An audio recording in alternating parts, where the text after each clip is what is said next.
want to talk a little bit about one of the concepts that I use sometimes that seems to have been kind of helpful to me when it comes to just getting better results or more consistent results with improvisation. One of the issues that I'm personally often confronted with, and that I notice a lot with some other guys, especially guys who have a decent amount of technique, is that I often find myself having to be extra careful in avoiding falling into these ruts where, you know, I'm improvising and I find myself in like autopilot mode, just kind of running through familiar shapes and familiar licks and just up and down the fretboard without really focusing that much on creating and defined ideas, which obviously is the whole point of improvisation. So when I catch myself kind of drifting into that place, I can correct it sometimes to a degree just by thinking a little bit differently. And maybe it's not so much that I'm thinking differently as much as it is that I become more aware of what I'm thinking about or how I'm thinking. So I can start to make it more of an issue of organization. I can just start organizing my thoughts, because if I do that, my ideas start to sound more organized and more defined. So it does help. And there are actually some different thought processes that I can tap into sometimes that are all kind of helpful in their own way. Obviously, there are some of the classic concepts relating to phrasing that I'm sure a lot of you guys are already aware of, such as, implementing the whole question and answer or call and response kind of technique, where as a soloist you present yourself much in the same way that you might interpret a conversation taking place. So a phrase is stated, and then there's another phrase that responds to that that's real similar, reminiscent of the first one, but it's different, but it's through that process that the solo builds, and it's much like a movie would build. And I do talk about that in one of the other videos in one of the other packages, so you can check that out if you want. But the idea in this video really is mainly for the purpose of avoiding that autopilot dilemma. And it's just to remind myself of the whole concept of contrast or polarity or opposites. That's really what this is about, which are all sort of different words for the same thing. Because just by being aware of that as a general concept, I become instantly reminded of how many areas within music that stuff can exist and how much of it I can tap into really at any given time for creative purposes. For instance, when we talk about contrast regarding speed, obviously there's fast playing versus slow playing, contrast between loud and soft, contrast of notes that are tonally inside versus notes that are outside. There's contrast with high notes versus low notes.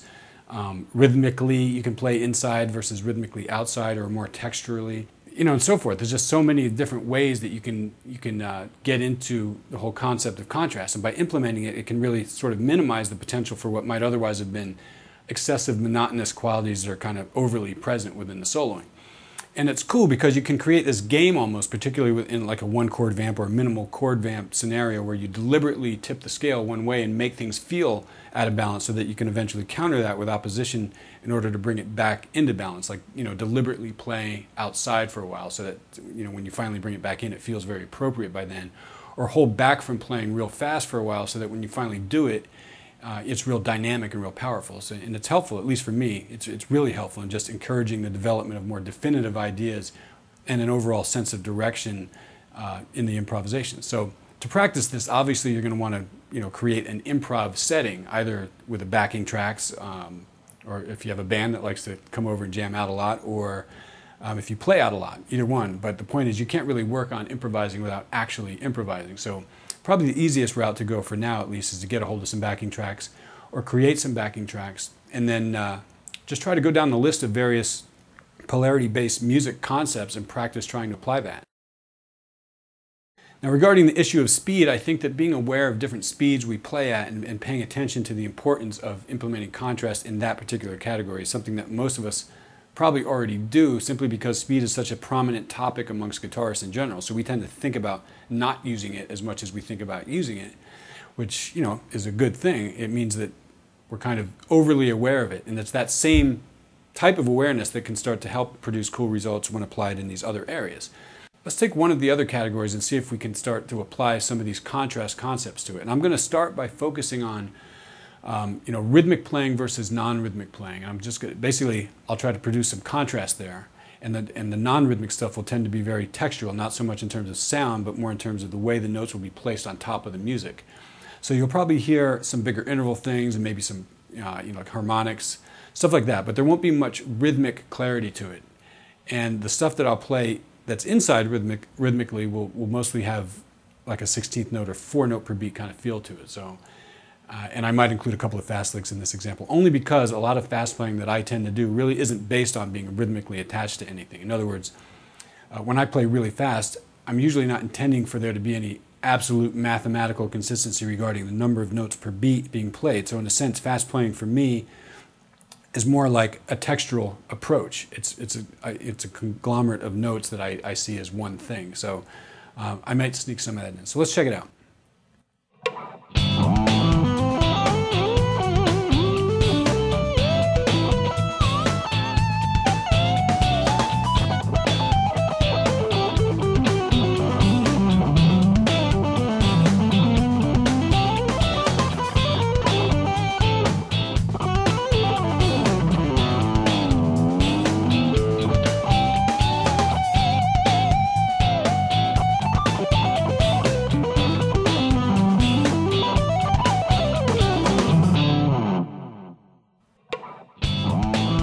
All right, so you can hear that I'm starting off very free form, just kind of playing some fifths, nothing very rhythmically connected yet. Okay, now at this point I'm starting to grab hold of the rhythm a little bit, and I'm starting to play some 16th notes and just, phrases that are more connected rhythmically. So now I'm back to more non-rhythmic type of stuff. I've got the whammy bar, I'm playing some harmonics, sort of just vibing out. Back to 16th notes. And I ended with like a non-rhythmic fast lick. All right, so another area that I want to talk about trying to apply contrast to is with inside tonality versus outside tonality, playing in and out, that kind of thing. So now in this video, I'm really not going to be getting into specifics regarding the actual outside approaches that I'm using. There's a video that I've done called Outside Playing where I do elaborate on, some of the outside approaches that I tend to use. But for now, this stuff has less to do with what I'm playing and more to do with how I'm thinking and how that thought process can affect my playing. So basically what you're going to be listening for is the contrast between those sections of the solo containing notes directly within the framework of the tonality being implied, and the notes that are outside of that implied tonality. So it's basically, inside and outside playing. So let's check it out.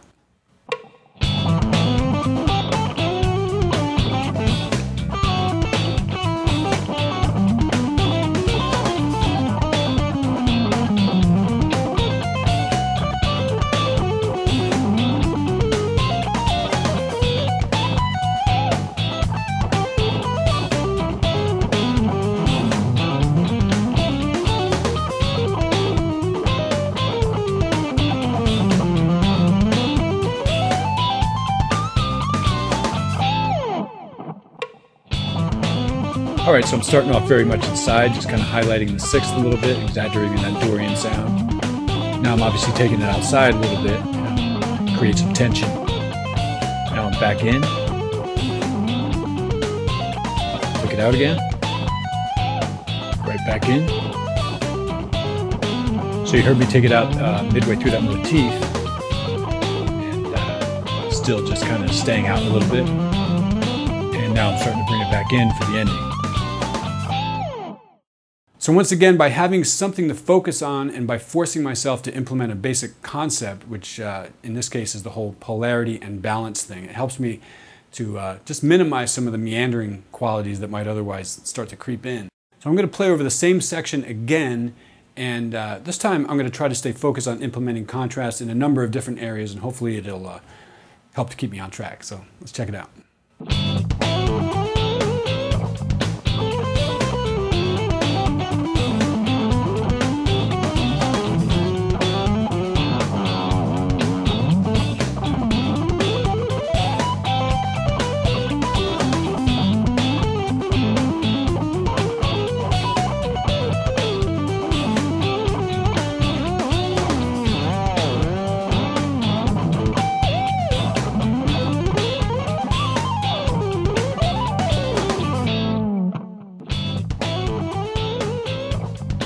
Alright, so tonality and rhythm both are pretty inside at this point. Got outside a little bit there. Alright, so we have the fast lick there for contrast, but it's actually rhythmically in. It's like 6 notes per beat. Took it outside a little bit right there.